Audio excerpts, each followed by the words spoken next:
Mi nombre es Norman Sandoval Escobedo, soy ingeniero químico, egresado de la Universidad de San Carlos de Guatemala. Tengo pues una maestría en mercadeo global y pues actualmente laboro para PepsiCo. Mi experiencia pues básicamente se resume empecé trabajando en Mahler. Creo que cuando alguno ha probado estos productos, esas sopitas y todo. Estuve ahí 3 años en el área de producción. Estuve luego montando una planta en Escuintla, una planta de sopas instantáneas tipo ramen. Actualmente se conoce como un complejo de operación que se llama Sopas y Condimentos El Pacayal. Ahí estuve prácticamente 1 año y medio haciendo ese proyecto. Posteriormente pues ya me pasé a Frito-Lay. En ese tiempo se conocía todavía como Producto René. Fue en el 2002 y empecé también en el área de manufactura. Y más o menos ahí como por el año 2006 pasé ya al área de marketing. Comencé a ver marcas, básicamente las papas Lay's, que son ya bastante conocidas. En ese momento no se conocían aquí en Guatemala. Y fue en el 2009 que empecé a ver directamente toda la parte de innovación para la empresa.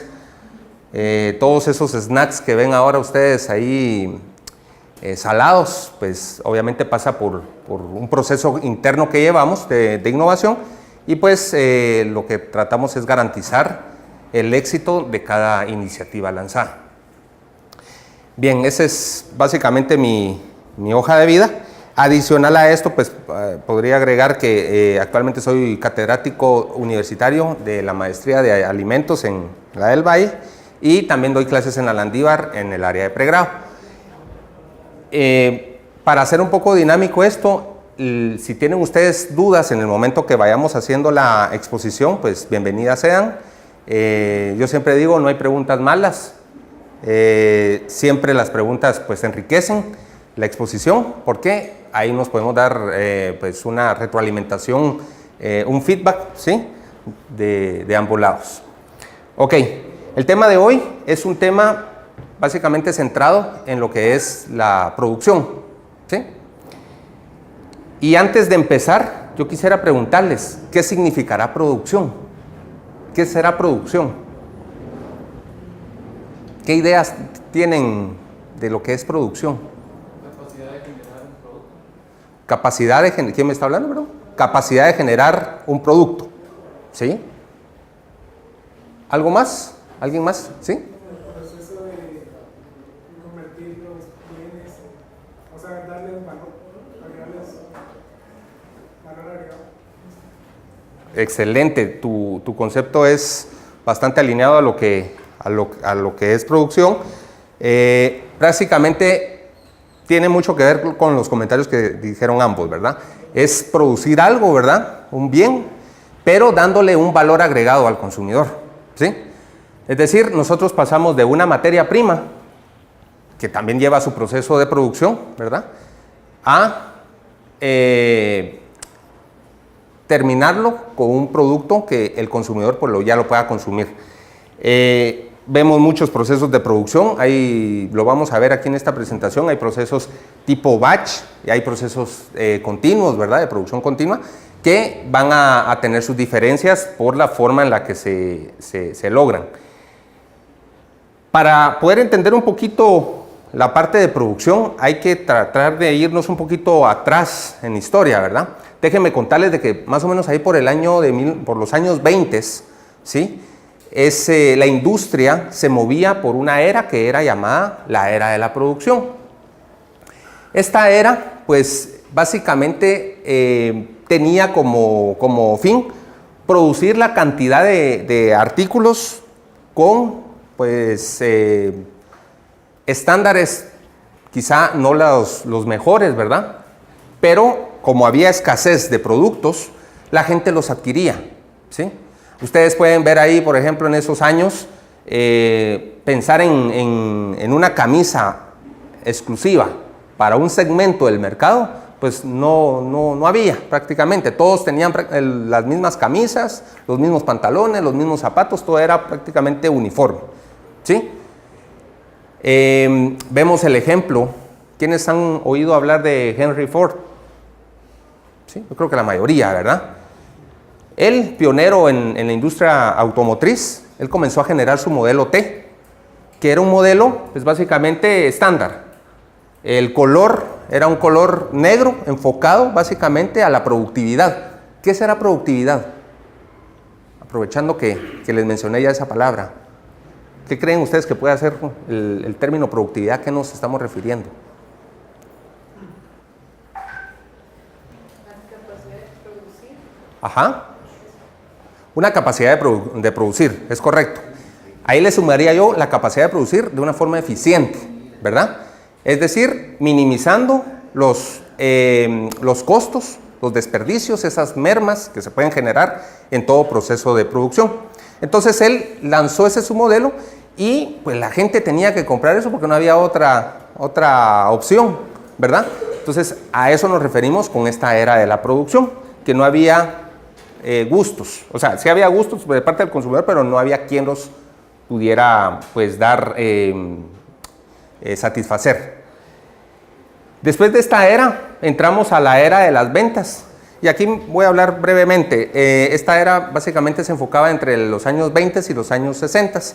Aquí ya comenzaba a haber competencia, había gente, habían empresas que pues obviamente tenían el reto de poder darle al consumidor pues una variedad de productos, ¿sí? Ya comenzó a haber esa guerra de empresas, pero se limitaban siempre a la parte de hacerlo todo de una forma masiva. No había pues productos muy diferenciados, hasta caer en la década más o menos de 1960 a los 80s, en donde la empresa General Electric, es una empresa pues, que se considera pionera en el concepto del marketing, porque pues, ellos comenzaron a hacer ya productos diseñados a las necesidades puntuales de cada tipo de consumidor. Es decir, no era lo mismo venderle un equipo a un hombre joven o a una mujer joven que a una mujer adulta o joven adulta. Entonces comenzó a haber ese tipo de conceptos. Y luego, pues llegamos a los años 80, que me imagino que muchos de ustedes no habían nacido para ese tiempo, ¿verdad? Pero en estos años las empresas comenzaron ya a tener el concepto de relación con los consumidores. Es decir, ya no solo me interesa venderte un producto, sino me interesa que me volvás a comprar ese producto. Generaban esa interacción con los consumidores, con lo cual se garantizaban la recompra, ¿sí? Ya el consumidor tenía la potestad de levantar la mano y decirle a la empresa, mira, necesito un producto de estas características, ¿sí? Comenzó a haber esa relación, esa comunicación bidireccional que hoy en día, pues, a cualquiera de nosotros ya nos ha pasado, ¿verdad? Cuando compramos algún artículo en línea o damos nuestros comentarios en una página web, ¿verdad? Esto no era posible antes, sino hasta esta fecha, estas fechas comenzaron a tener esa apertura a las empresas. Entonces, importante este concepto porque de aquí detona el éxito de muchas empresas. El tener al consumidor bien atendido, eso es fundamental. Hay una frase que dice, el consumidor es el jefe.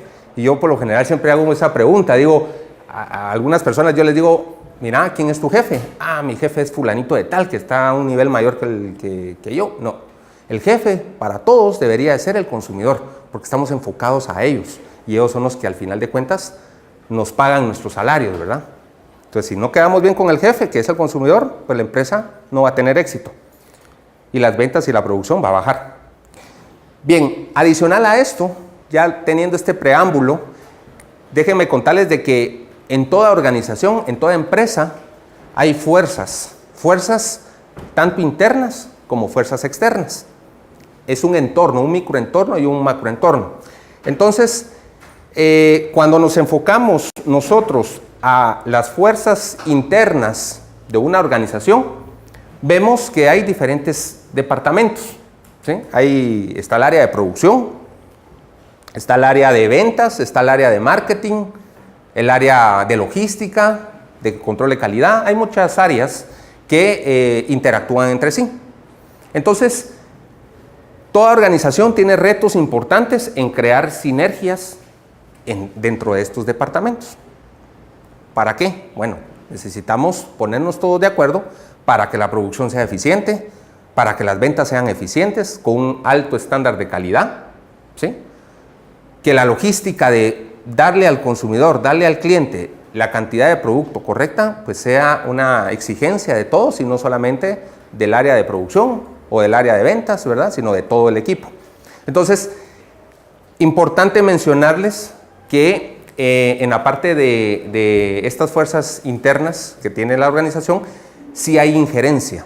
Y con esto quiero decirles de que las personas, los dueños, los accionistas de esta empresa tienen la potestad de poder mejorar ese ambiente o ese entorno de la organización. Cosa que no sucede con las otras fuerzas que les voy a comentar, que son las fuerzas de ese entorno externo, que son estas. Básicamente estamos hablando de 5 fuerzas. No sé si la logran leer ahí, pero una fuerza es la fuerza social. Vamos a ver a continuación a qué nos referimos con esto. La fuerza económica, la fuerza tecnológica, las fuerzas competitivas y por último estas fuerzas reguladoras que toda organización o ente productivo está sujeto. Ahí sí no hay injerencia porque nosotros no podemos venir y cambiar una realidad de un país, por ejemplo. Nuestro ingreso per cápita nosotros no lo podemos como organización cambiar. Claro, se puede cambiar a largo tiempo mejorando la producción, la productividad de un país, pero en el corto tiempo pues no tenemos esa injerencia. Bien, les decía que entonces en este microentorno caemos con todas estas áreas, hay muchas otras en las cuales nosotros podemos estar haciendo una mejora para la organización.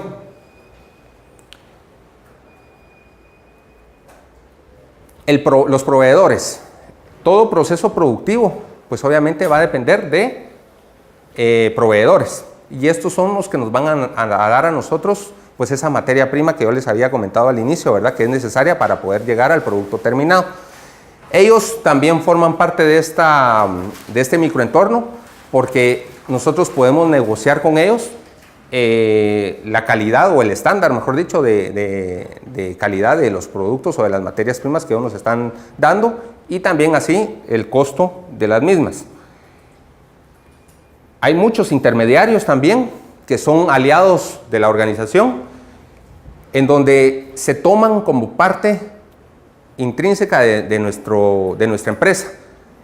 Vemos ejemplos claros, ¿verdad? Yo no sé si vieron en algún momento estas leyes Campero que sacamos hace 4 años. ¿Sí? Espérense porque esperemos que tengamos sorpresas más adelante. Estas, por ejemplo, nosotros nos aliamos con una marca conocida como es Campero, ¿verdad? Entonces ellos son aliados nuestros, forman parte, aunque no lo son, pero forman parte de nuestra organización porque están siendo comercialmente hermanos con nosotros para lanzar un producto y producirlo y que tenga éxito. Vemos también ejemplos como Coca-Cola, con McDonald's, Gillette con el Barcelona y en el punto de venta los famosos tenderos que también son aliados nuestros. El público es otro factor o otro ente que es considerado también dentro de nuestras fuerzas internas por la relación que puede haber entre consumidor y organización, ¿sí? Entonces esta relación también puede tener cierta mejora o cierto cambio, por eso lo consideramos como un factor interno. Me voy a ir ahora al macroentorno, que esto es lo que les comentaba hace un momento, donde nosotros no tenemos como mayor injerencia, o prácticamente no tenemos injerencia.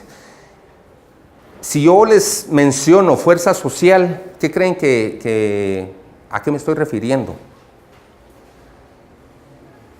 ¿Han escuchado el término de fuerza social?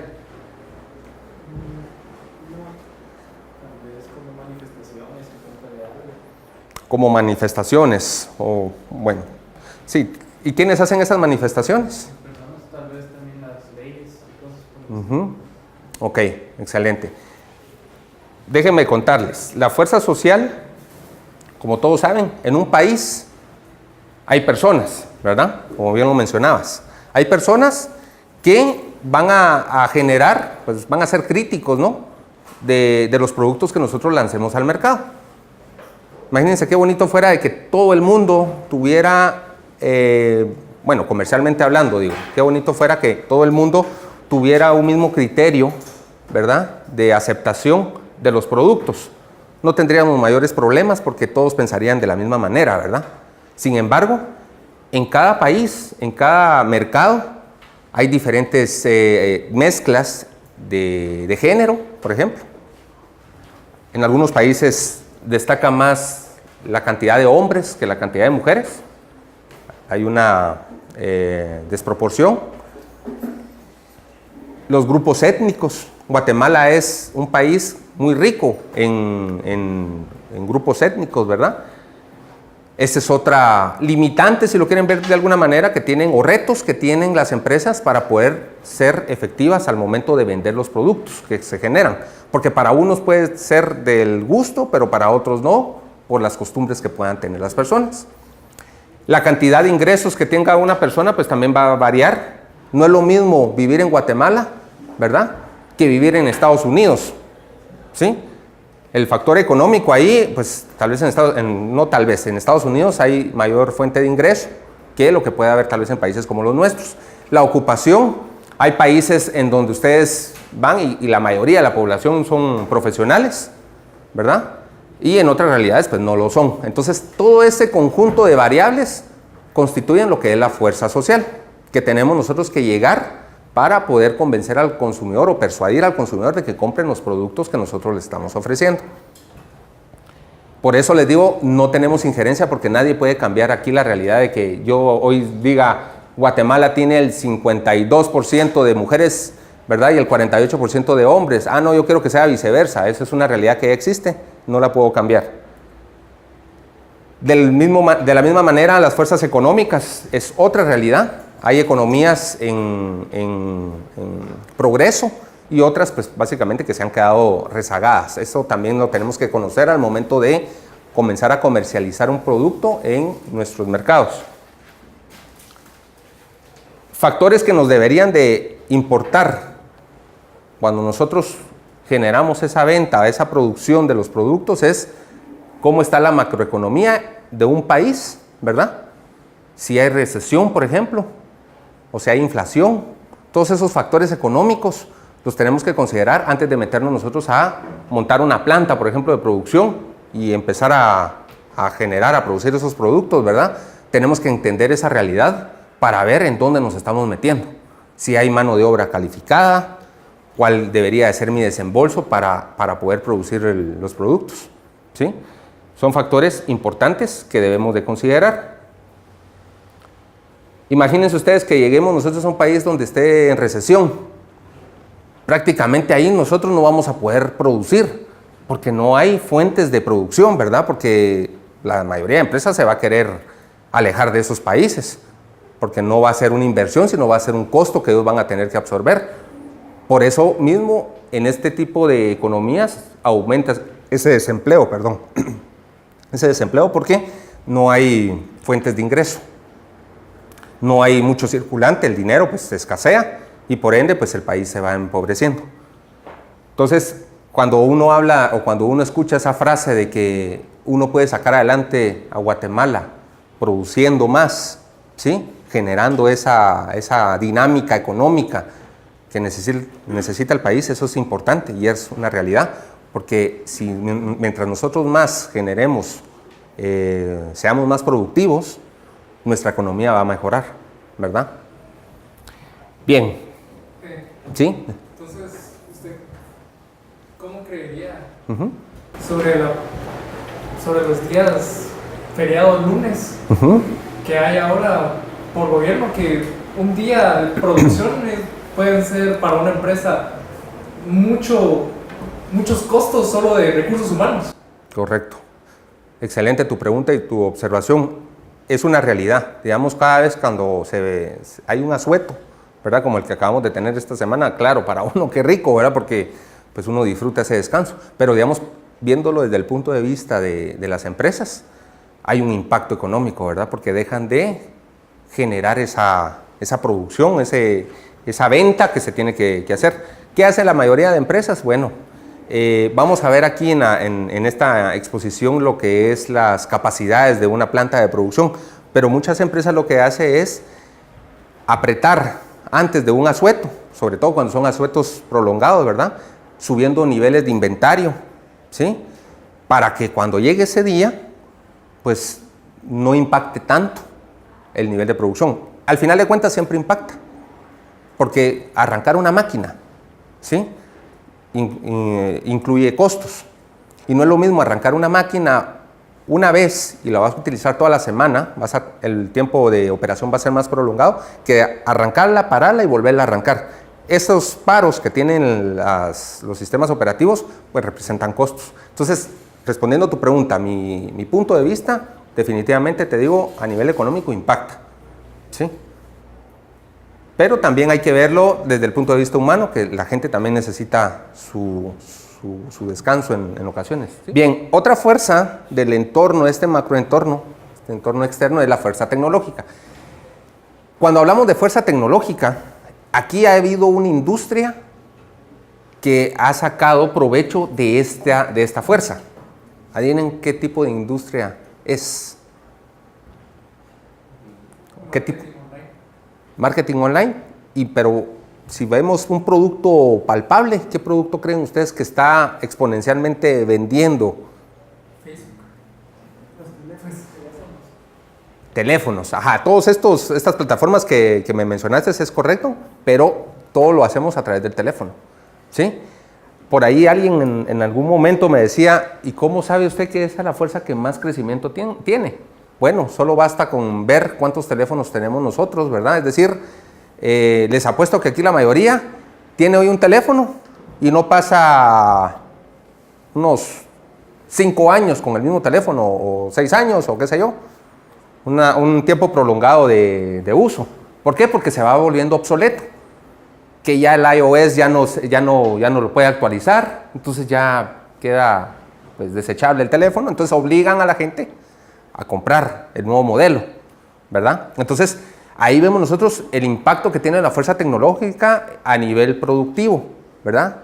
Se está volviendo más masivo el uso de estos teléfonos o el uso de estos artefactos que, pues obviamente, invitan a que la gente se esté actualizando constantemente.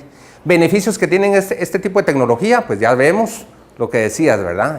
Todas esas aplicaciones, el Waze, ese es un gran beneficio que antes uno ni se imaginaba que podía llegar a existir algo como eso, una aplicación como esta, ¿verdad? Vemos ahora también interfaces, ya los vehículos, ¿verdad? Uno dice, llamar a mi casa, llamando a la casa, y sale esa voz ahí dentro del carro y de repente le contestan, ¿verdad? Esa es fuente tecnológica. Vemos también tecnología aplicada a la parte ecológica, ¿sí? Cada día más hay responsabilidad social empresarial y nosotros debemos de velar porque realmente el mundo en el que vivimos pues tenga mejores posibilidades de sobrevivir porque lo estamos matando.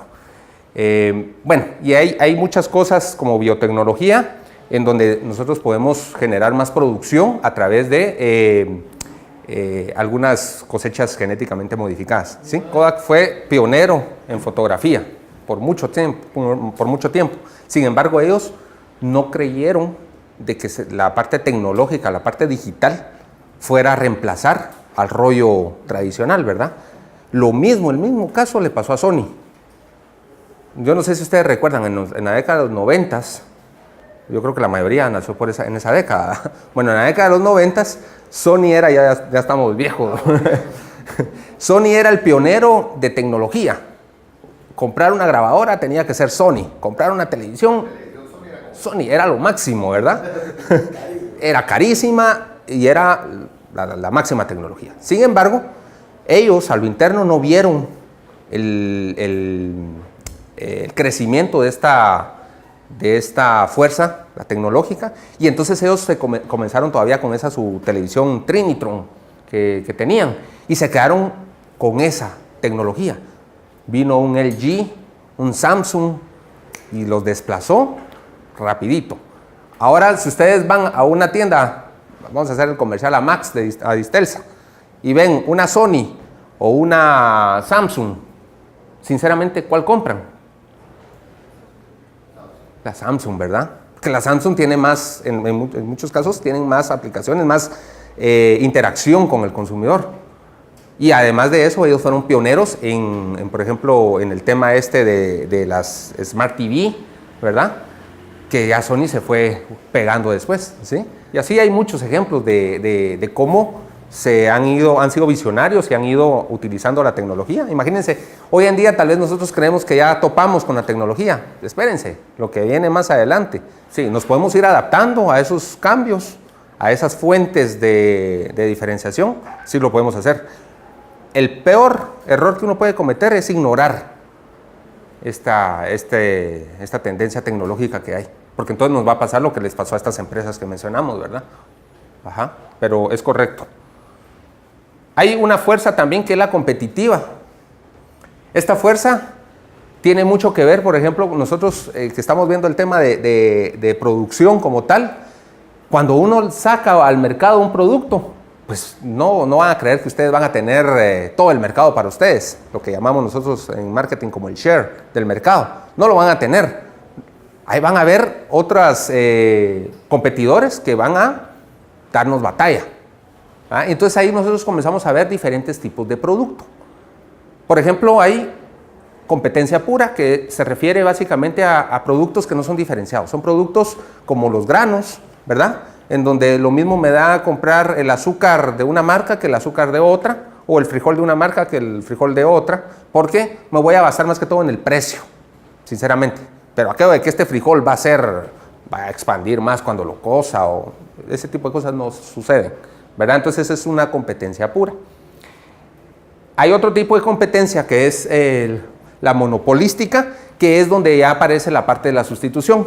Hay productos diseñados para llegar a un tipo de consumidor, pero estos pueden ser desplazados si en algún momento hay escasez de este producto. Vemos el caso típico del café. El café, ¿cuál creen ustedes que puede ser un sustituto del café? Ese que es para mojones, de cereales. El Morcafé. Ajá. Y algo más típico. El té. ¿Ah? Pero sí, o sea, hay muchos sustitutos. Ya ve, usted me menciona ahorita otro, ¿verdad? O sea, imagínense que hoy en día el precio del café se eleva, pues la gente dice, bueno, está bien, me paso, a menos de que sea muy amante del café, ¿verdad? Pero bueno, igual el azúcar con la miel, por ejemplo, pueden haber productos sustitutos. Esto cae dentro de esta competencia. Y depende mucho de la elasticidad de la demanda también, ¿no? También. Porque la gasolina... Eso es inelástico, sí. Sí. Sí. Increíble, digamos, como estos días, bueno, en el pasado que se elevó el precio de la gasolina y el tráfico seguía igual, ¿verdad? Yo tenía la cosa que dije, si sube el precio, no va a bajar el Ajá, precio. nada. Y que sube a 50 pesos. ¿Sí? Pero así se baja. Sí, pero es cierto, ahí viene la parte de productos que pueden ser elásticos y otros inelásticos, que aunque suba, no va a depender su demanda, no va a depender del precio. Y bueno, el oligopolio, que son cuando hay empresas, por ejemplo, pocas empresas que son el dueño del mercado. Vemos el tema de la telefonía, ¿verdad? Aquí o la mayoría o son Claro o son Tigo, y alguno que otro 20 por ahí, ¿verdad? Pero ese casi no, ¿verdad? Pero en estos dos, o Telefónica, ¿verdad? Pero básicamente Claro o Tigo, ¿verdad? Son dueños de ese mercado, y podemos llegar inclusive a un monopolio puro, en donde ya básicamente una empresa es dueña de todo el mercado, ¿verdad? Que vemos en muchos países, por ejemplo, la electricidad, el agua, ¿verdad? Que no lo puede uno adquirir en otro lado, sino simplemente en la misma organización. Bien, fuerza reguladora es otra fuerza que tenemos que entender al momento de hacer una operación en un país. ¿Por qué? Porque la fuerza reguladora obedece a todas esas reglas, a esas leyes que se tienen en un país. No es lo mismo vender aquí en Guatemala que en Costa Rica, por ejemplo. Salud. En Costa Rica quizá tienen otro tipo de normativas, ¿verdad? Para poder uno comercializar algo.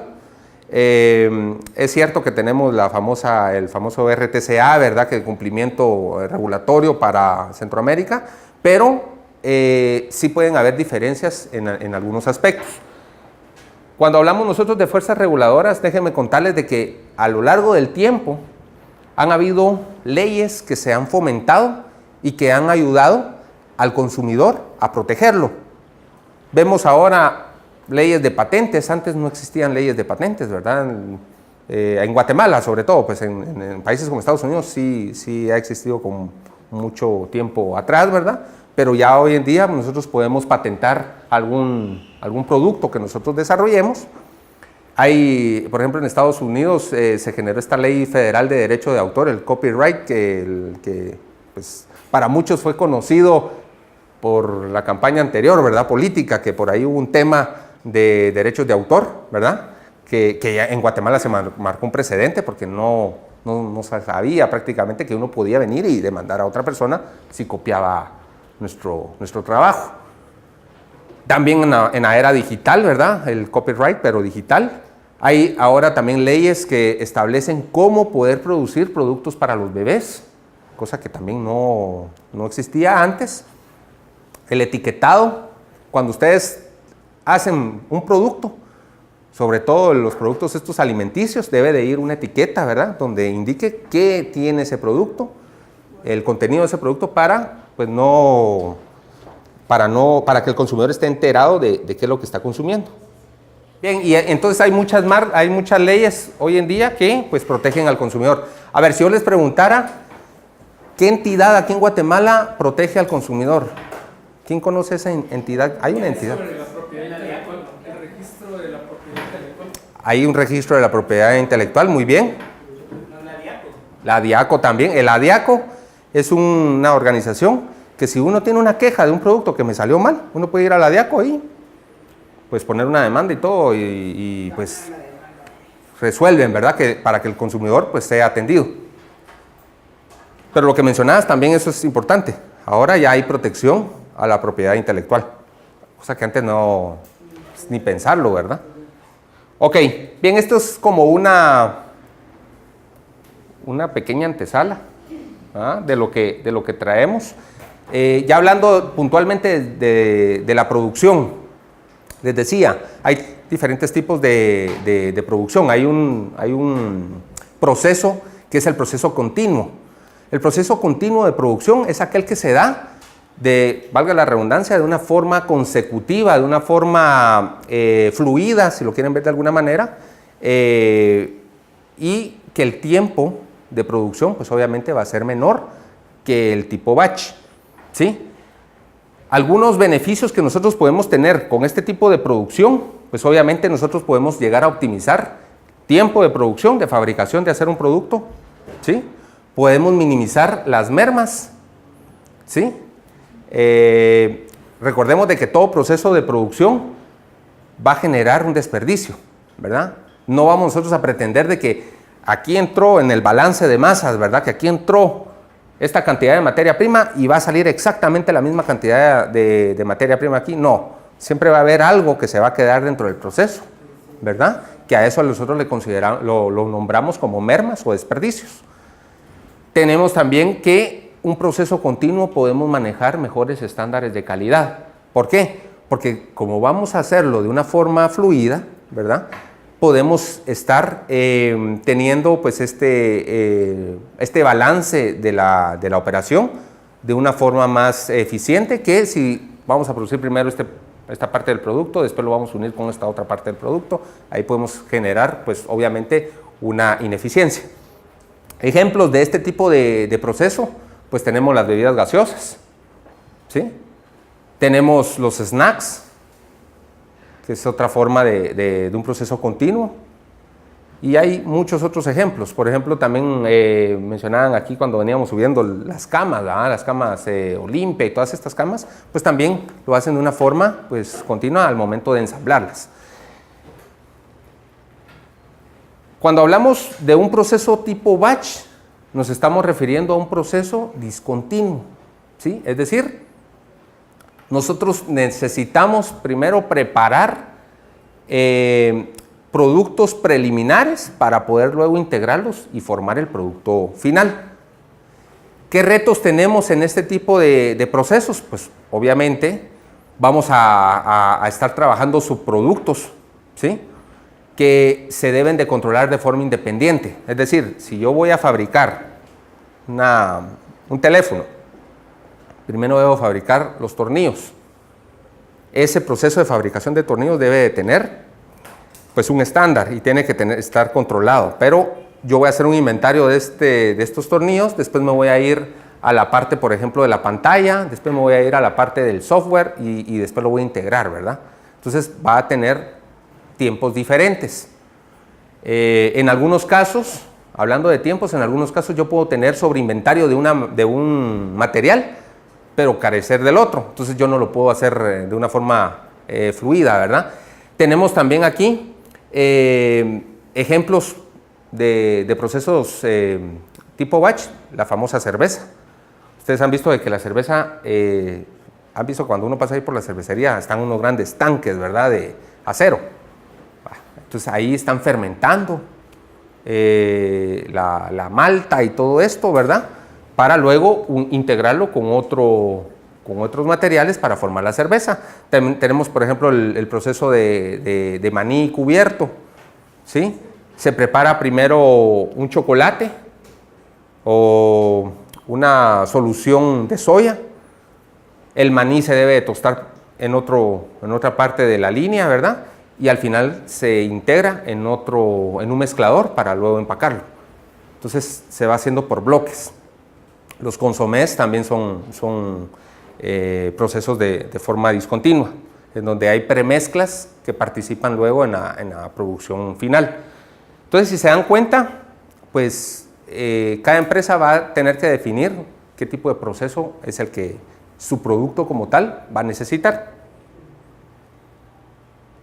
Cuando hablamos nosotros también de este proceso de producción, hay que citar básicamente que debemos nosotros evaluar la capacidad de producción que nosotros podamos tener. Por ejemplo, ¿qué pasa si yo obvio esta parte y digo, no, yo tengo capacidad para producir mi producto? Saco el producto, es un gran éxito, toda la gente quiere mi producto. ¿Qué va a pasar si la gente va a querer más de lo que yo había pronosticado vender? Vamos a tener, digamos, pérdidas porque no vamos a poder generar la venta que nosotros queríamos, ¿verdad? Porque la gente, como va a exigir más producto, nosotros quizá ya no vamos a estar preparados para reaccionar a esa demanda, ¿sí? Y entonces podemos tener un problema serio de que nuestro producto, como fue un éxito y yo no tengo la capacidad para responderle a este consumidor, entonces va a venir alguien más y va a decir, ¿sabes qué? Yo también te ofrezco un producto similar y entonces nos van a comer el mandado, como decimos, ¿verdad? Entonces nosotros cuando nos metemos a un proceso productivo tenemos que entender qué capacidad tenemos para reaccionar a un mercado. Y para esto pues obviamente tenemos que analizar los tipos de máquinas que vamos a adquirir. No es lo mismo tener una máquina que me envasa, por poner un ejemplo, unas 1000 unidades por hora, que una que me pueda envasar unas 10,000, ¿ah?, por ejemplo. Entonces, dependiendo de esa capacidad que yo tenga instalada en mi planta de producción, yo voy a poder pronosticar también qué tanto estoy yo preparado para reaccionar a un mercado, ¿sí? Importante también, cuando uno habla de un proceso continuo, balancear la línea de producción es fundamental. ¿Por qué les digo esto? Bueno, la famosa eficiencia que estábamos hablando al inicio de esta charla, ¿verdad? Cuando uno quiere ser productivo, ¿sí?, la productividad, uno la quiere instalar bien en nuestro proceso operativo, uno no va a poder ser productivo si va a tener desbalances entre la propia línea de producción. Imagínense ustedes de que yo tenga una mega línea de producción que me tira alrededor de unas 500,000 unidades por hora. Y si tengo una máquina que me va a empacar esas unidades, que solo me puede empacar por hora unas 20,000 unidades. Entonces ahí hay un severo desbalance, ¿verdad? Porque yo no tengo capacidad de empacar lo que me está generando la máquina, ¿verdad? Entonces voy a generar granel. Yo tengo que balancear y tengo que ver mis capacidades tanto de proceso como de empaque. Y entonces aquí caemos a esta famosa curva, que son las fronteras de posibilidades de producción. No sé si alguien ya la ha visto en algún momento, ¿no? Esta curva lo que habla básicamente es mis capacidades de producir un artículo. Supongamos de que estamos nosotros metidos en la fabricación de shampoo. Una cosa es producir el shampoo y otra es producir el envase que forma parte de ese producto terminado. Imagínense ustedes de que yo vengo en esta curva, ¿sí? Y yo quiero maximizar mi capacidad de producción del shampoo y mi capacidad de producción del envase. Yo tengo que encontrar un punto medio, ¿verdad? En donde mi producción sea lo más alto posible de shampoo, pero también sea la más alta posible del envase, ¿sí? Entonces yo intersecto este punto y este va a ser mi punto máximo de producción. Es este punto de acá. ¿Por qué es acá? Imagínense que yo hubiese puesto este punto, porque digo, yo quiero tener más producción de shampoo, yo puedo tener aquí, ¿verdad? Aquí tengo más producción de shampoo que acá, pero lo que va a pasar es de que mi producción de envase pues va a ser menor, ¿verdad? En este punto exacto yo tengo la mayor cantidad de producción de shampoo y mi mayor cantidad de producción de envase que yo puedo generar. Si me salgo de ese punto, ya comienzo a desbalancear esa proporción. ¿Qué pasa si yo fijo mis niveles de producción abajo de la curva? Por ejemplo, en este punto de acá. Yo estoy siendo ineficiente. ¿Por qué? Porque yo no estoy llegando ni al máximo mi nivel de producción de envase ni mi nivel de producción de shampoo. ¿Y qué pasa si yo digo, bueno, entonces me voy a ir al otro extremo, me voy a ir hasta acá? Es un punto imposible, porque yo no tengo la capacidad instalada en mis equipos de generar más allá de lo que me permite esta curva de producción. ¿Sí? No sé si me doy a entender, ¿sí? O si tiene alguien alguna duda de esta curva. Esta curva es muy importante, facilita a veces, porque nos ayuda a entender hasta dónde son nuestros límites para poder producir. ¿Sí? Ok.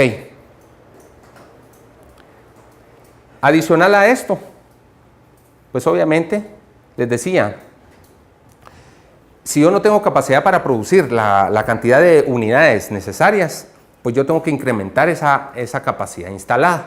¿Y cómo yo incremento mi capacidad instalada en una planta? Bueno, identificamos el balance que tenemos de la línea de producción, en dónde necesito invertir y dónde necesito yo ampliar esa capacidad instalada, ¿sí?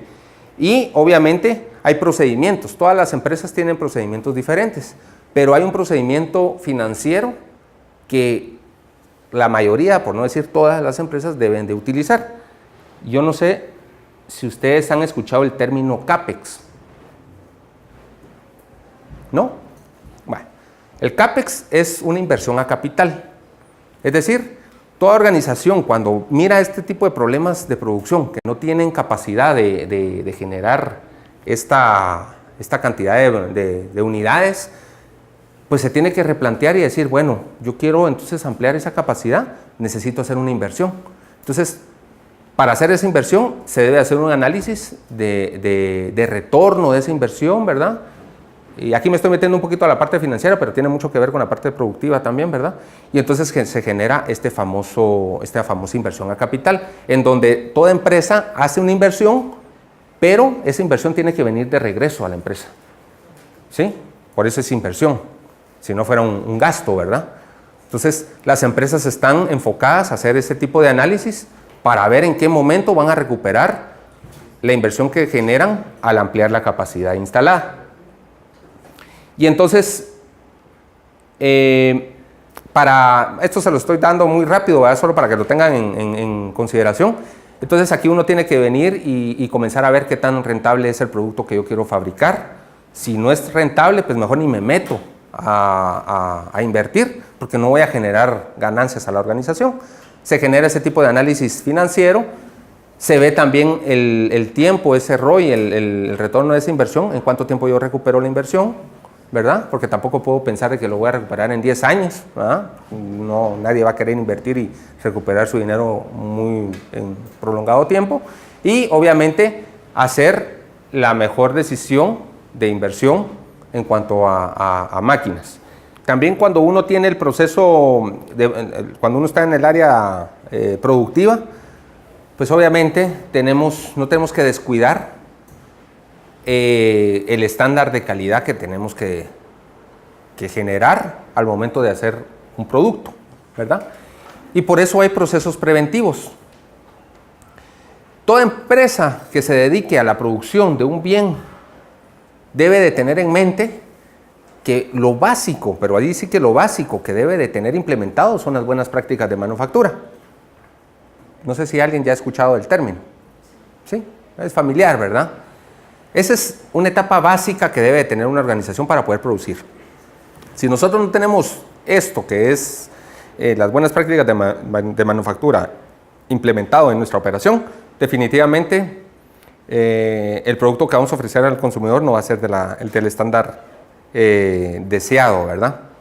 Entonces, para hacer las buenas prácticas tenemos que tener primero, pues obviamente, analizar el mantenimiento que tenemos en nuestras áreas productivas, las instalaciones, hacer auditorías en estas instalaciones, tenemos que certificar a nuestros colaboradores, tenemos que tener un programa robusto de control y manejo de residuos, por ejemplo, identificar y controlar esos riesgos potenciales que pueden haber en una operación. Obviamente tener también un control y un seguimiento de procesos de distribución, cómo yo estoy moviendo mis materias primas dentro de la operación y pues obviamente registrarlo todo lo que sucede adentro de la empresa. Me voy a ir algo rápido aquí porque esto es un tema más de calidad que de producción, pero tiene que ver con la parte productiva. Cuando hablamos nosotros de instalaciones, cuando uno monta una planta de producción, debe de ver todas esas aristas, ¿verdad? Accesibilidad, que no esté a la par un barranco, por ejemplo, que puede ser un foco de contaminación o de plagas, ¿verdad? Que el lugar sea propicio para poner una planta. Hoy hablar de poner una planta de producción aquí en la capital, pues ya no es pensable, ¿verdad? Porque ya las municipalidades obviamente se resisten y con todo derecho, porque ya no es apto el lugar como para producir adentro de la ciudad capital y se tiene que ir uno afuera, ¿verdad? Entonces, todas estas consideraciones hay que tomarlas en cuenta porque pues de esto va a depender mucho de cómo funciona nuestra operación. Yo les mencionaba al inicio, a mí me tocó montar una planta en Escuintla y igual, eran unos terrenos, ¿verdad? Pero teníamos un defecto que en ese momento había un río a la par, ¿verdad? Entonces no era como que el mejor lugar como para poner esa planta porque el riesgo potencial de contaminar ese río era alto. Obviamente el ministerio siempre exige análisis de impacto ambiental, ¿verdad? Para prever ese tipo de contaminaciones. Pero hay un riesgo latente. A lo que me refiero es que hay un riesgo latente siempre si uno instala en ese tipo de lugares una planta. En el tema de certificación de los colaboradores, esto es algo que la mayoría de empresas también, bueno, no la mayoría, pero muchas empresas desatienden. Lo más importante en una organización son las personas, que son quienes pues, nos ayudan a elaborar el producto, ¿verdad? Entonces hay que certificarlos, hay que tener en buena salud a la gente para que no solo haya un lugar propicio para trabajar, sino que también no vayan a contaminar los productos que podamos estar manipulando, ¿verdad? Entonces deben de haber certificaciones, deben de haber chequeos, deben de haber seguimiento a la salud de los colaboradores. Adicional a esto, también la capacitación va de la mano con estos chequeos, ¿verdad? Capacitar a la gente que hay que lavarse las manos constantemente, que no se debe entrar con joyas a una planta de producción. A mí me tocó vivir una experiencia horrible en una de las empresas. Imagínense, era el gerente de mantenimiento, tenía su argolla y estaba viendo un equipo, Estaba diciéndole al supervisor, mira, ¿qué pasó con esta máquina? Es que el motor se trabó. A ver, déjame. Y lo quitó y comenzó a manipular. Y se le trabó el anillo con una parte de la polea que tenía un como ganchito. Y le voló el dedo. Así, suena fuerte, pero eso sucedió. Pero todo fue porque no siguió los lineamientos de las buenas prácticas de manufactura. Imagínense ustedes a un nivel gerencial, no tener esos cuidados. Cualquiera puede decir, eran tan exagerados aquí que ni el arete, las mujeres ni el arete me dejan entrar y todo, pero todo tiene una razón de ser, ¿verdad? Entonces hay que cumplir estas normativas. Manejo de residuos, bueno, ya ven ustedes, aquí la organización debe ser bien estricta en este sentido, porque si nosotros vamos al ritmo que al momento llevamos, el planeta lo vamos a destruir al corto tiempo, ¿verdad? Manejar los residuos todavía en nuestros países es un reto muy importante, ¿verdad? Que debemos de atender. Ustedes que van a salir a la industria, tengan en mente qué es lo que queremos, ¿verdad? Si queremos seguir con esa tendencia de contaminación que la tenemos hoy en día, o si queremos cambiar esta realidad. La parte de la contaminación, en una planta de producción pueden haber diferentes tipos de contaminación. Una puede ser física, una puede ser química o biológica. Esos son 3 tipos de contaminación que existen. Van a ver más adelante ahí, hay un término que es el sistema HACCP, que no sé si ustedes lo han escuchado, me imagino que sí, que trata de minimizar este impacto de estas 3 tipos o 3 fuentes de contaminación que hay. El control y seguimiento también de la distribución, les decía, no solo cuando uno produce algo, no solo debe de quedar en el control interno de la planta de producción, sino que también debemos ir más allá. El contenedor en donde yo voy a despachar este producto. Hay empresas que han invertido mucho dinero en la parte interna de controlar bien la operación, pero descuidan esta parte y entonces lo que pasa es que sale el producto y llega maltratado, el consumidor abre el producto y llega, pues ahí sí que, por ejemplo, yo que estoy en el área de snacks, llega aplastado el producto, no se mira la hojuela, ¿verdad? Porque el cuidado que se le dio en el momento de ponerlo en el contenedor, pues no fue el óptimo. Entonces hay que tener un control también de esta parte del proceso, ¿sí? Lo mismo puede pasar, imagínense ustedes de que contraten a un distribuidor que horas antes llevó verduras en ese contenedor y después ustedes quieren llevar medicamentos, por poner un ejemplo extremo, ¿verdad? No es lo apropiado, deben de ver el cuidado al salir de la planta, ¿verdad? Brevemente les digo, el famoso HACCP, que era lo que les mencionaba, evalúa los 3 tipos de riesgos que hay, el físico, el químico y el biológico. Y es un sistema que nos permite minimizar esos riesgos potenciales que hay en toda operación. Vean esta imagen que les presento ahí. Aquí podemos detectar riesgos físicos en esta planta. Miren, cables colgados. No debería haber en una operación esos cables pues así sueltos, ¿verdad? Zapatos sucios, ¿sí? Hay polvo que pueden transmitirle al producto. Superficies. No sé si ustedes han entrado a plantas en donde controlan bastante toda la parte sanitaria de la operación, que inclusive hasta hay unas curvas, ¿sí? En el piso epóxico hay unas curvas en donde no permite que se acumule basura, ¿verdad? Entonces todos esos cuidados parecieran elementales, pero muchas empresas no lo siguen. Hay que cuidarlos porque el producto puede contaminarse de todos estos sólidos que pueden estar dispersos en el ambiente operativo. Imagínense ventanas de vidrio. Hoy en día la industria no ocupa el vidrio como una opción de ventana. Debe ser un material como el plexiglass, ¿verdad? Que si se quiebra no se va a caer dentro del ambiente de operación. Cuando vemos nosotros riesgos químicos, vean esta otra imagen. ¿Qué hace, por ejemplo, artículos de limpieza, allá al fondo, pegado a las materias primas?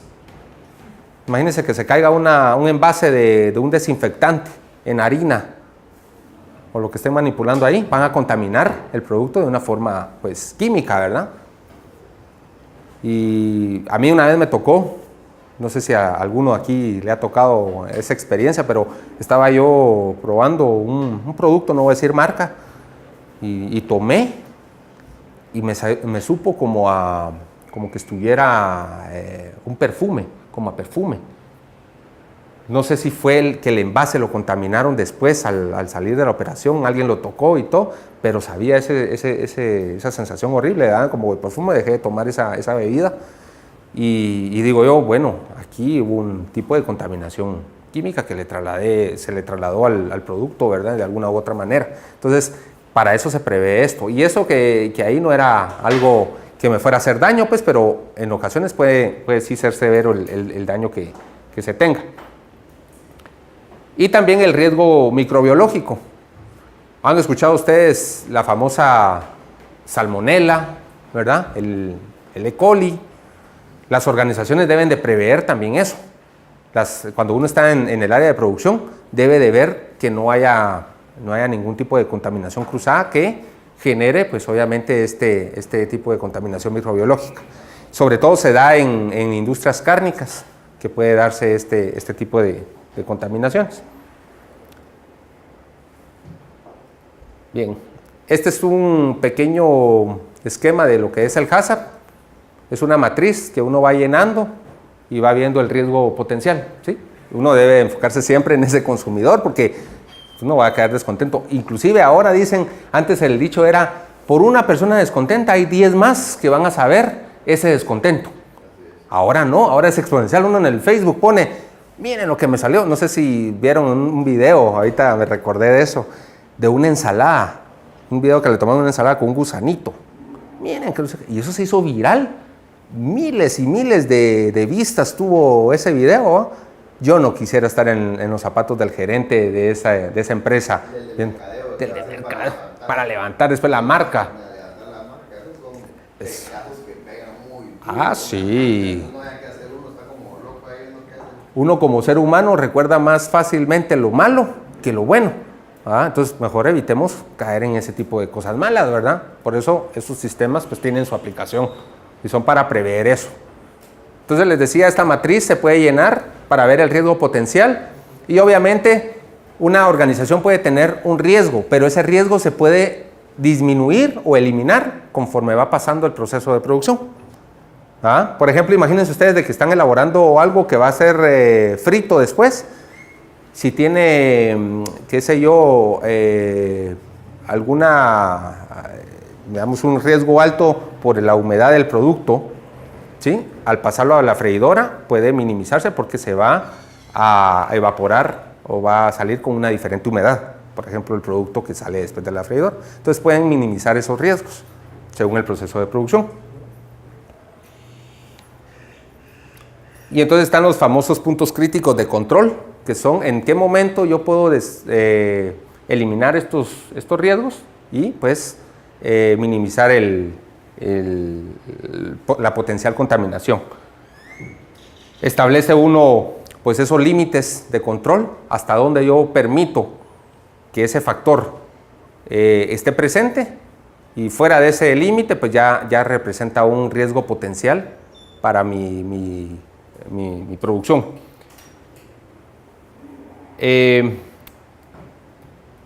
Vean, no quise traer este ejemplo francamente, pero esto fue una realidad hace unos meses atrás. Esta famosa galleta, que salió y comenzaron a hablar de que había salmonella y no sé qué más, y aquí y allá y todo, y yo escuchando la noticia y comiéndome una de estas, ¿verdad? Y después dije, oh, son estas, entonces ya no las compré por un tiempo, después regresé a comprarlas. Pero entonces, ¿qué pasa para la organización? Uno tiene que hacer un recall, ¿verdad? Entonces es costoso. Imagínense, caer en un problema como ese es muy costoso para la organización porque va a tener que regresar el producto, todo el costo que le dio a la operación, el distribuirlo y todo, se va a perder porque va a tener que invertirle más en regresarlo. Hace poco, no sé si ustedes escucharon esas leyes Carroll, jalapeño, ajá, que son de US. US nos dio la alerta y dijo, bueno, el proveedor de una materia prima de este producto, hay dudas, no era nada certero de que así fuera, pero la empresa, como tiene un sistema bastante estricto en ese sentido, dijo, hay dudas, regresemos todo, aunque perdamos, regresemos todo. Hicimos nosotros mismos, ¿va?, un recall de todo ese producto, porque por la mínima duda que uno tenga. Pero entonces usted va con el tiendero y le dice, mira, devolvénosla, te va a dar nuevo producto y... Sí, nosotros mismos nos encargamos. En este caso fueron las cadenas de supermercado y todo, regresémosla y todo. Y tranquilos, porque más vale para una organización prever, por mínima que sea la duda, que venir y caer y que haya un caso y después de ese caso se tenga que accionar. Que eso es lo que pasa en algunos casos, ¿verdad? Que eso es más caro, ¿verdad? Todo, y hay un riesgo y hay un daño al consumidor. Entonces, para evitar mejor eso, si hay una duda, mejor regresémoslo y tranquilos, ¿verdad? Que no llegue a más. Pero sí, digamos, aquí en Guatemala, respondiendo a tu pregunta, sí, han habido recalls que se han hecho, ajá, de producto. Como que pasó también con Tylenol. ¿Qué fue? Perdón, no conozco la... se decía que antes Tylenol se le agarraban los frascos, los abrían y les metían veneno. Entonces, lo que hizo Tylenol fue hacer un recall de todos sus productos y regresarlos, y ahora pasarles un pequeño papelito que indicaba si la botella fue abierta o no fue abierta. Ah, mira, una forma ingeniosa para... O sea, ese papelito seguramente miraba el grado de oxígeno, seguramente, ¿verdad? Que lo detectaba y lo reflejaba mediante color. Eso sí no sabía, mira, qué bien. Pero bueno, le encontraron una forma, pues, astuta y interesante para poder resolver el problema. Sí, entonces sí se da esto. Entonces el HACCP obviamente lo que trata es venir y prever esto y documentarlo. Cuando ustedes están en una planta de producción hay que documentar todo, ¿verdad? Todo lo que consideren riesgo, porque eso va a servir para que esos informes después ayuden a mejorar, la famosa mejora continua en los procesos, ¿verdad? Nos ayuda a mejorar y mejorar y mejorar. La mejora nunca para, siempre debe de existir un área de mejora en las organizaciones. Bien, esto se archiva, ¿verdad? Bueno, no se archiva literalmente hablando, pero sí se tiene un récord de todos estos casos para evitar caer nuevamente en problemas como los que se pueden surgir. Después de esto, bueno, uno en producción debe de generar manuales, y hay el famoso manual del producto. ¿Y qué es un manual del producto? Sencillamente es un documento en donde nos establecen especificaciones, tiempos de producción, ¿sí? Parámetros de control, y obviamente este manual debería de estar enfocado al tipo de lector que va a utilizar el manual, el lenguaje, cómo yo voy a transmitir la información de operación a esa persona, tiene que ser ad hoc, ¿verdad? Para que me entienda la persona de lo que necesito cuidar al momento de producir. Debe de tener las actividades más importantes de un proceso de la operación y ver responsables, porque también es bonito decir, bueno, tenemos que hacer todas estas actividades, pero si no ponemos responsables, nadie va a ser dueño de las actividades. Entonces el manual del producto debe de establecer claramente quiénes son esos responsables. Debería de tener también, obviamente, la parte esta de una reacción ágil, dinámica, ¿sí? Accesible, concreta, que todos puedan asimilar de una mejor manera.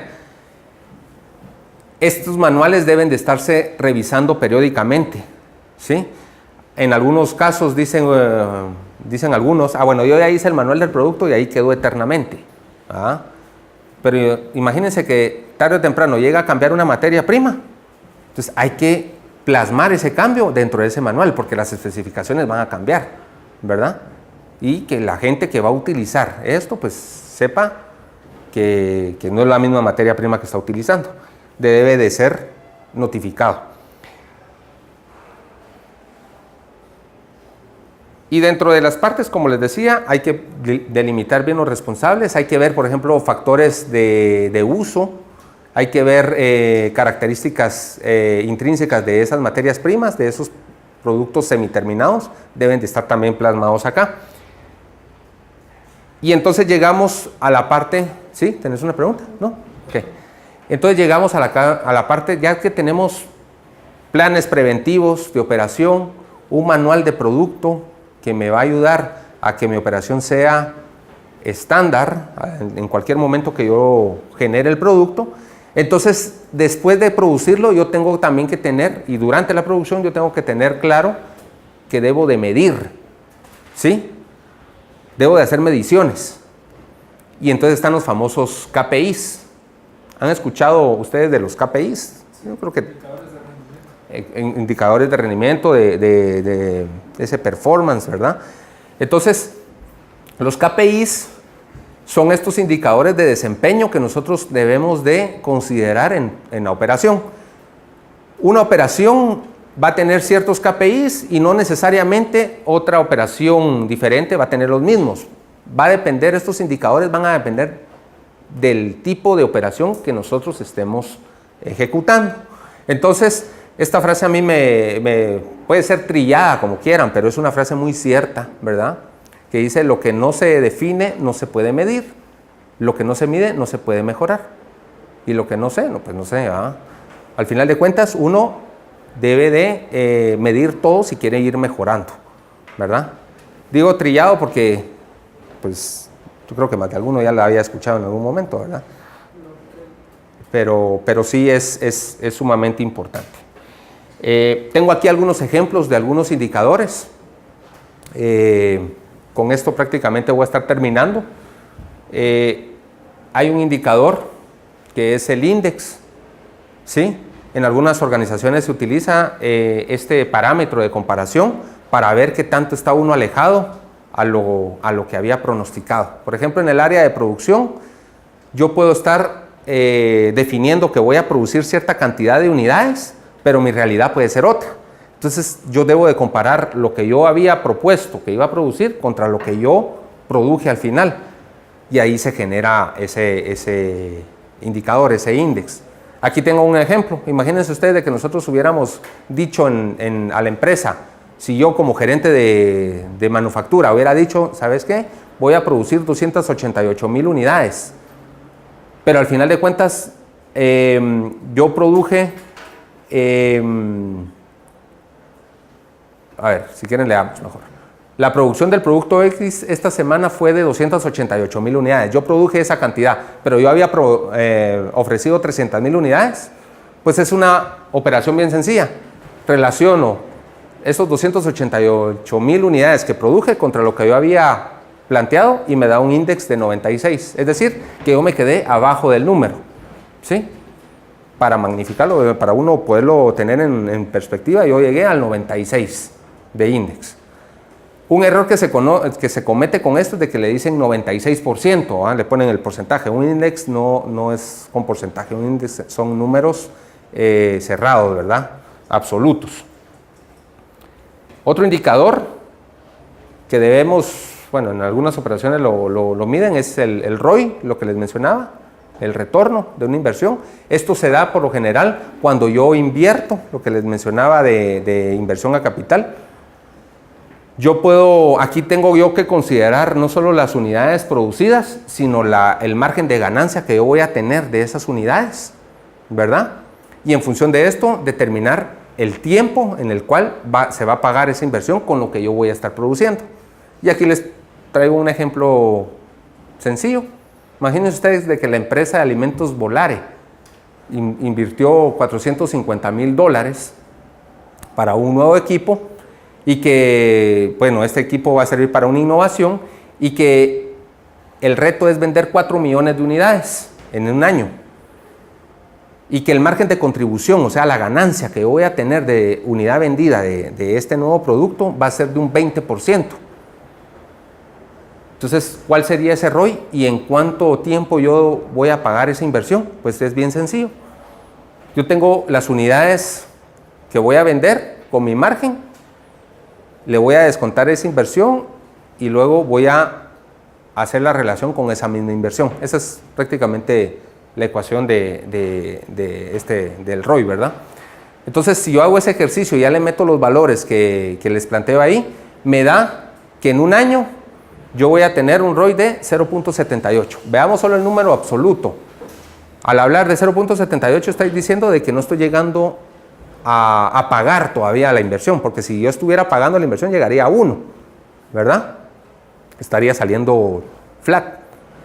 Aquí todavía en un año, según esos números, yo todavía no estoy llegando a pagar la inversión. ¿En qué momento yo voy a pagar la inversión? Bueno, le meto más números, le meto más meses, ¿verdad?, de venta, y yo llego a establecer de que en un año y 2 meses mi ROI va a ser de 1.07. Yo ya voy a pasar del valor de 1, y entonces en ese momento yo ya comienzo a pagar esa inversión. Como les digo, esto es un ejemplo bien básico, pero que les puede servir a ustedes. Yo, Julio, les voy a dejar la presentación, lo pueden revisar y pueden ver cómo se hace ese ejercicio. Hay otro tipo de indicador en producción que es la capacidad nominal y la capacidad real. Y básicamente, cuando uno tiene una línea de producción, debe de saber de que cada máquina tiene una especificación, ¿sí?, de qué tanto puede producir, pero no necesariamente esa especificación ustedes la van a llegar a cumplir, porque va a involucrar la forma en la que ustedes van a operar la máquina. Entonces ahí por eso hablamos de capacidad nominal, que es lo que el fabricante dice que puede producir, y la capacidad real, lo que realmente ustedes van a generar de producción. Es como un carro. Si ustedes tienen un carro, dice, ¿cuánto puede correr un carro? A ver, alguien que me diga. ¿Cuántos kilómetros por hora puede llegar a correr un carro? ¿Han visto ustedes el aspirómetro, no? ¿Cuánto? Depende del motor del carro. Ajá. Pongámosle un carro, un Honda Civic, motor 2000.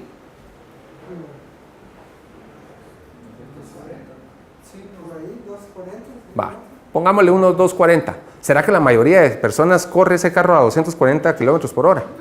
No, 200. Por lo general uno, ¿qué? 100 kilómetros por hora. En la capital obviamente 70, porque no puedo pasarme yo de eso, porque es el límite. Pero entonces, yo no estoy aprovechando toda la velocidad que me puede dar ese motor. Entonces ahí ese es un ejemplo. Veamos de una forma en lo nominal y lo real. Yo lo estoy corriendo a menos de lo que puede correr. ¿Ok? No sé si tienen alguna duda de esto. Bien, y por último, este otro ejemplo de indicador que también tiene mucho que ver con producción, el fill rate, que esto habla mucho de la parte del cumplimiento de la producción. Si yo, bueno, vieron de que empecé hablándoles un poquito del mercado, del entorno y todo esto. Imagínense ustedes, lo peor que puede cometer una empresa es lanzar un producto y después quedarle mal al consumidor. Yo no sé si a ustedes les ha pasado de que sale un nuevo producto, quieren irlo a comprar y de repente ya no hay en el mercado, ¿verdad? Eso es lo peor que le puede pasar a un consumidor, porque uno como consumidor se llega a frustrar y dice, ya no creo en esto, están promocionando esto y yo llego a la tienda y ni hay, ¿verdad? Entonces, por eso nace la necesidad de ir midiendo el nivel de abastecimiento que puede generar una planta de producción. ¿Y cómo lo medimos? Bueno, es bien sencillo. Hacemos la relación de lo que se pronosticó producir y lo que realmente se produjo. Se hace esa relación y se va determinando el porcentaje de cumplimiento. Entonces, este es un cálculo bien sencillo, pero de mucho valor para que la operación sepa cómo está atendiendo a su cliente interno, que es en este caso ventas. Ahí vemos nosotros que habíamos ofrecido 55,000 unidades, pero solo produjimos 20,000, quedamos con un 36% de cumplimiento.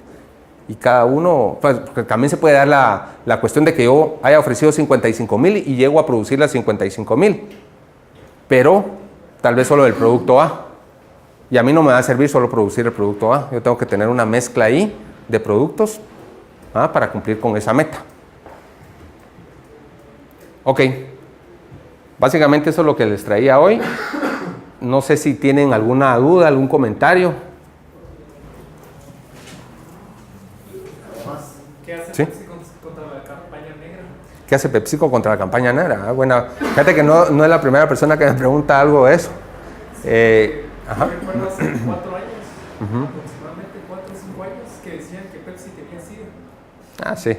Que, como también decían de que los chetos eran hechos de petróleo y que quemaban ahí y todo. ¿Ah? Mira, campaña negra siempre va a haber. ¿Ah? Lo que pasa es de que, por ejemplo, una empresa como PepsiCo, que es una empresa sólida, una empresa fuerte y todo, obviamente va a haber más personas interesadas en hacerle daño, ¿verdad? Para tratar de desprestigiar a una marca sólida, ¿verdad? Sin embargo, PepsiCo siempre tiene, digamos, tiene una página que la pueden consultar ustedes, es www.pepsico.com.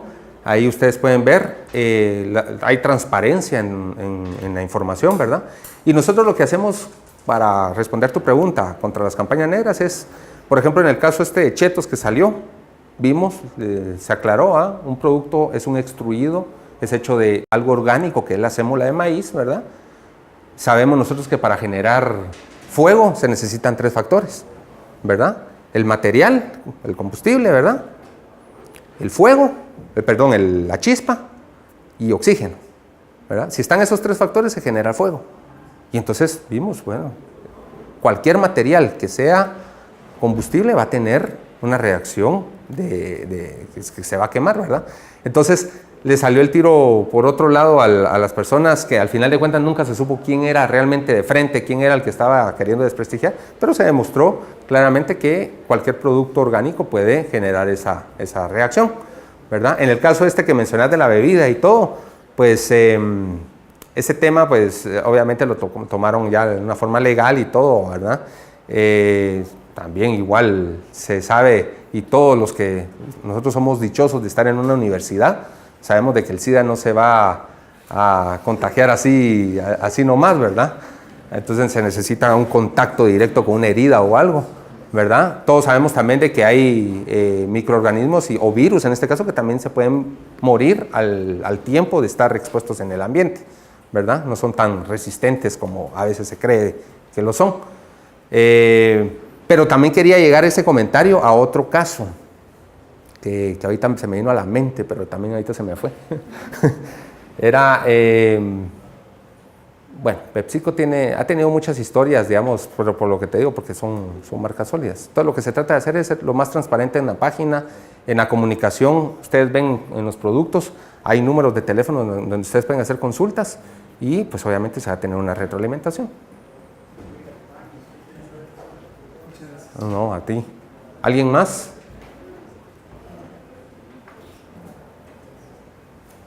¿No? Bueno, si ya no hay más preguntas, entonces solo un aplauso para el ingeniero. Muchas gracias, Julio. Buena onda, ¿eh?